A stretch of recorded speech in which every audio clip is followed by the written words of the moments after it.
ఇప్పుడు స్వామిజీ, ఇప్పుడు నార్మల్ ఈ రోజు డే టు డే లైఫ్ లో ఎవరి హ్యూమన్ లైఫ్ అంటే 24 అవర్స్ అనేది సరిపోవట్లేదు ఎవరికి నార్మల్ గా.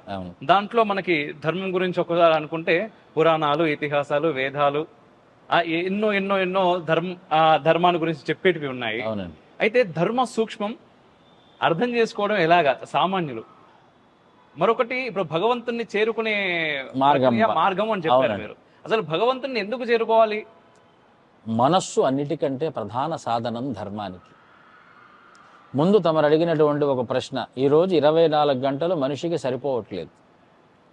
ఎందుకు సరిపోవట్లేదు? మనస్సులో అంత పెట్టుకొని ఉన్నాం. అవునా కాదా అండి?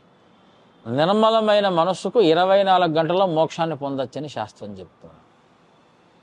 ఒక్క రోజులో మోక్షానికి పోయినటువంటి కథలు మనకు పురాణంలో కనిపిస్తాయి. 7 రోజుల్లో మోక్షానికి పోయినటువంటి కథలు మనకు భాగవతం కనిపిస్తున్నది. పరీక్షిత్ మహారాజ్ కథ ఏమండి, గజేంద్ర మోక్షము, మొసలి పట్టిన కొంతకాలానికి జ్ఞానం వచ్చిపోయినటువంటి భాగవతంలో అనేక విషయాలు మనకు తెలుస్తూ ఉన్నాయి.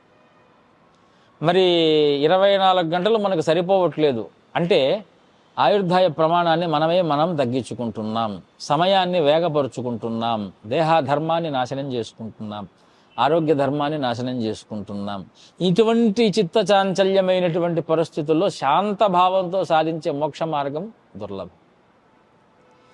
ఇప్పుడు చూడండి, ఒక చిన్న ప్రమాణము, కష్టకాలం నడుస్తుంది, అప్పులు ఉన్నాయి, బంధించారు, మనం ఏదో ఊర కూర్చున్నాం, ఊపిరాడని పరిస్థితుల్లో ఉన్నాం, హాస్పిటల్లో ఉన్నాం. ప్రతి క్షణం మీకు ఒక యుగంలో సాగుతుంది. సుఖంలో ఉన్నాం, పరిగెడుతూ ఉన్నాం, ఆదాయం కోసం ప్రయత్నం చేస్తూ ఉన్నాం, ఇంకేదైనా ఒక అన్య విచారం ఊహల్లో ఉన్నాం. కాలం క్షణాల మీద నడుస్తూ పోతుంది. కాలాన్ని గడపటం నీ చేతుల్లో ఉంది, కాలాన్ని నియంత్రించటం నీ చేతుల్లో ఉంది, జన్మల్ని నియంత్రించుకోవటం నీ చేతుల్లో ఉంది, జన్మను సాధించటం నీ చేతుల్లో. కాబట్టి కాలం అన్నిటికంటే ముఖ్యమైన పాత్ర పోషిస్తుంది. పూర్వకాలంలో నిద్ర అధికంగా ఉండేది, దివాకాలం అధికంగా ఉండేది. 6-7 నిద్ర వెళ్ళిపోతే, అంటే చీకటి కాలంలో వాళ్ళు మేలుకొని ఉండేవారు కాదండి. ఎందుకు అనేది ఇంకా చాలా శాస్త్రం, ధర్మశాస్త్రం.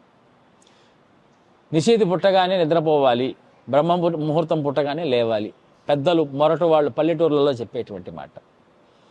అప్పుడు ఏమవుతుంది అంటేనండి, నిద్ర పరిపూర్ణమైన 9 గంటలు 8 గంటలు నిద్ర వస్తుంది. లేచిన తర్వాత బ్రహ్మముహూర్తంలో లేస్తాడు, ప్రాణం బలం పుడుతోంది. ఆ తర్వాత అతనికి 3 గంటల నుంచి రాత్రి 7 గంటల వరకు దీర్ఘమైనటువంటి రోజు. టైం ఎట్లా కావాలో వారికి తెలియకుండా ఉన్నది. ఈరోజు యాంత్రిక ఆశ, ఆర్జన, సుఖాన్ని అనుభవించటం, విస్తీర్ణ ప్రపంచం.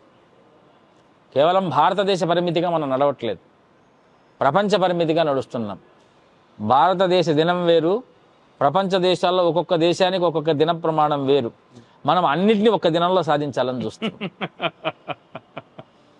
చిన్న లాజికల్ క్వశ్చన్. కాబట్టి మనకు ఒక రోజులోనే ఎక్కువ రోజులు గడిచిపోతున్నాయి, ఒక రోజులోనే ఆయుర్దాయాన్ని తగ్గించేసుకుంటుంది. ఒక మనిషి తను ఒక రోజులో చేయవలసిన పనిని తప్ప అన్ని రోజుల్లో చేయవలసిన పనిని ఒక్క రోజులో చేయాలనుకుంటూ ఉంటాడు.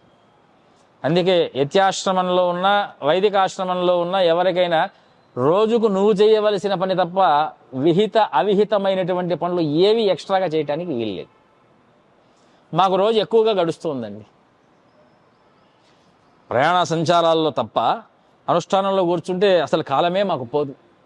10,000 12,000 జపం చేయాలనుకున్నాం అనుకోండి, ఒక 2 గంటల 3 గంటల కాలంలో చేసేయచ్చు. 2 గంటల కాలం మాకు 10 రోజులతో సమానంగా నడుస్తుంది. మిగిలిన వారికి 10 రోజుల కాలం రోజుకు సరిపోవట్లే. చూడండి ఎంతటి ప్రమాణం ఉందో. అందుకే నిద్ర పట్టని వారిని, నిద్ర పట్టేటువంటి వారిని నీతుల నీతి శాస్త్రంలో చాలా విధంగా చెప్పారు. 3 స్థానాన్యనిద్రాయా స్వభార్య జూత క్రీడ వరాంగణ అన్నారు. సుఖంగా ఉన్నా, స్త్రీ దగ్గర ఉన్నా, జూతమాడుతూ ఉన్నా, చోరంలో ఉన్నా అతనికి నిద్ర పట్టటము అనేటువంటిది జరగదట. 3 స్థానాన్ని నిద్రాయా, 3 స్థానాలు నిద్రకు ఉన్నాయట. స్వభార్య పుస్తకం జప, జపంలో కూర్చుంటే నిద్ర వచ్చేస్తుంది, వాళ్ళ కాలం నడవదు. పుస్తకం, చిన్నపిల్లవాడికి 12 సంవత్సరాల కాలం వేదాధ్యయన కాలం, నిజానికి చెప్పాలి అంటే 12 మన్వంతరాల కాలం అండి. అంటే 70 మహాయుగాలు.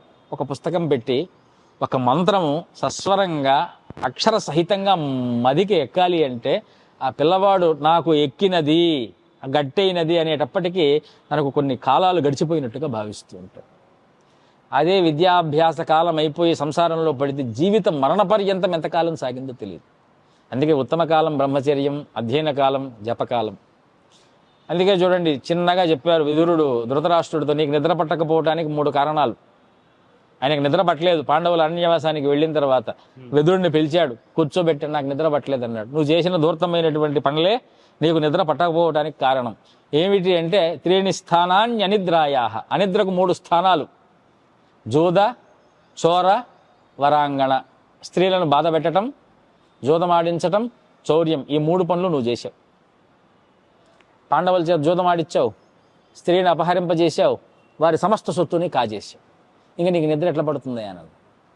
మన వాళ్ళకి రాత్రి నిద్ర పట్టదు, తెల్లారి నిద్ర కాదు, కేవలం మత్తు మాత్రమే. పగటిపూట నిద్రకు మదస్వాపం అనే పేరండి.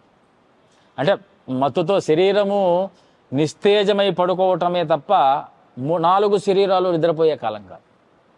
4 శరీరాలలో ఏ ఒక్క శరీరం నిద్ర లేచినా మనకు నిద్ర పట్టదు. కేవలం బద్ధకంగా ఉంటాం, మదంగా ఉంటాం, మందంగా ఉంటాం.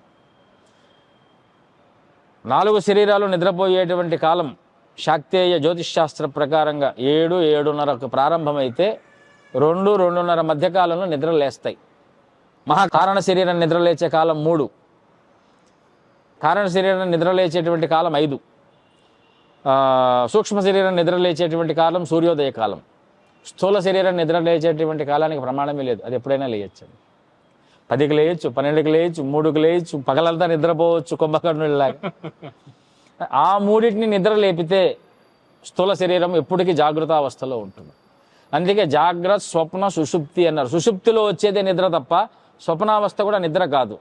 జాగ్రత్తగా ఇట్లా పడుకొని ఉంటే విశ్రాంతి, కొద్దిగా సేద తీరటం అంటారే తప్ప దాన్ని నిద్రగా పరిగణించడానికి వీల్లేదు. ఇప్పుడు చెప్పండి, మన వాళ్ళ కాల గమనము వేగంగా పరిగెత్తేటువంటి కాలము, ఇంత అంతఃశరీరమైనటువంటి స్థితిని మర్చిపోయి మనం బాహికమైనటువంటి ప్రపంచంలో కేవల స్థూల శరీర సుఖ సాధనములే సాధనములుగా చూస్తే మోక్షం దుర్లభం. అందుకే ధర్మ, బ్రహ్మ, అర్ధ విచార, వేద విచారముల చేత వేద శరీర, సూక్ష్మ శరీర, సాధనా శరీరములని జాగృతం చేస్తే మోక్ష సాధనం జరుగుతుంది. ఇవన్నీ ఈరోజు వారికి మనం పురాణము, వైదిక మార్గము, ఆ తర్వాత ఇటువంటి మీలాంటి వారు చేసేటువంటి అనేక ఛానల్స్ ఈరోజు ధర్మం గురించి పోరాడుతున్నాయి, వచిస్తూ ఉన్నాయి. వాళ్ళ ద్వారా ఎంతమందికి కనువిప్పు కలుగుతుందో మనము సాధనలోనే తేల్చుకోవాలి.